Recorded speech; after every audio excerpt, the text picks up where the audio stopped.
తెలంగాణ ప్రజలందరికీ కూడా నమస్కారం. నేను డాక్టర్ ఆర్ఎస్ ప్రవీణ్ కుమార్. నేను మల్కాజ్గిరి మీటింగ్కు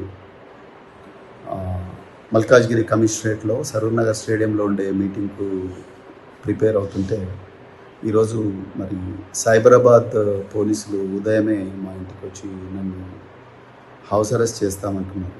నిజంగా నాకైతే ఆశ్చర్యంగా ఉంది. గౌరవ తెలంగాణ హైకోర్టు, అదేవిధంగా గౌరవ మల్కాజ్గిరి పోలీస్ కమిషనర్ శ్రీమతి సుమతి గారు వీళ్ళందరూ ఇన్ రైటింగ్ పర్మిషన్ ఇచ్చిన తర్వాత కూడా మాలాంటి నాయకులను వీళ్ళందరినీ కూడా పోలీసులు అరెస్ట్ చేసి గృహ నిర్బంధంలో ఉంచి ఆ మీటింగ్కు పోకూడదని ఇన్ని కుట్రలు చేస్తున్నారంటే ఇంకా తెలంగాణలో రాజ్యాంగం ఇచ్చిన జీవించే హక్కు కానీ లేకపోతే స్వేచ్ఛగా తిరిగే హక్కు article 19 clause 1 clause A clause B ఈ విధంగా రాజ్యాంగం నుంచి సంక్రమించిన హక్కులకు కూడా మరి ఏమాత్రం కూడా రక్షణ లేకుండా పోయింది. మరి ఏ ముఖం పెట్టుకొని రాహుల్ గాంధీ సంవిధాన్ బచావో రాజ్యాంగాన్ని రక్షిద్దామంటున్నారు. ఆయన శిష్యుడైన రేవంత్ రెడ్డి గారు అదే రాజ్యాంగం ఇచ్చిన హక్కులను కాలరాస్తూ ఉన్నారు. ఈ పోలీస్ అధికారులకు పాపం వాళ్ళకి ఏం తెలియదు. వాళ్ళ పై అధికారులు ప్రవీణ్ కుమార్ని ఆపండి అని చెప్పిండ్రు, ఆపుతా ఉన్నారు.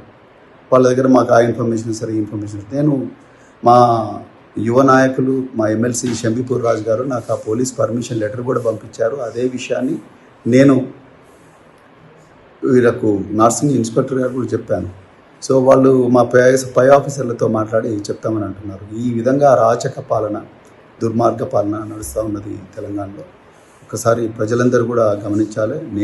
నన్ను మా సరూర్ నగర్లో మా వర్కింగ్ ప్రెసిడెంట్ కేటీఆర్ గారు ఏ మీటింగ్కి అయితే వస్తున్నారు ముఖ్య అతిథిగా, ఆ మీటింగ్కు నన్ను పోనివ్వకపోతే మాత్రం నేను ఆమరణ నిరాహార దీక్ష చేస్తా ఇంట్లోనే కూర్చొని.